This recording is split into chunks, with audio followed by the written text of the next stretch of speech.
Hello bachcho, let's see this question. The question says when air is replaced by a dielectric medium or force constant K, the maximum force of attraction between two charges separated by a distance decrease K times, increases K times, remain unchanged, become 1 upon K square times.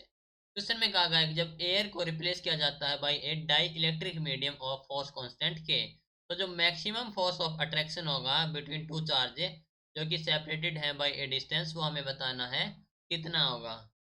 तो इस question के लिए हमारा की concept use हो रहा है, that is the force of attraction. Force of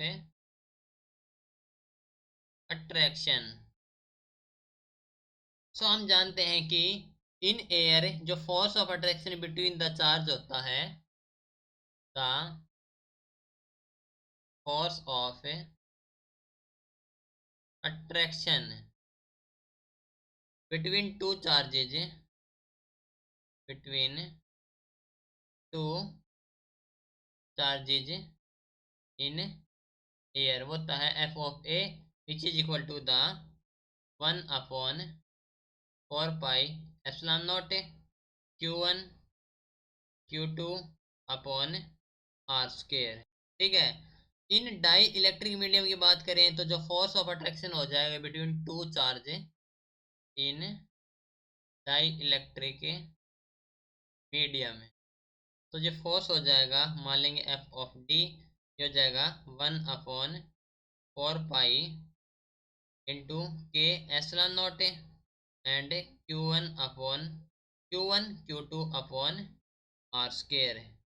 that means हम कह सकते हैं कि तो ये बेसिकली सेम है F of A K and divide by के है, तो ये हो जाएगा एफ ऑफ ए अपॉन के। दैट मीन्स हम कह सकते हैं कि जो एफ ऑफ डी हो जाएगा वो हो जाएगा एफ ऑफ ए अपॉन के। ठीक है।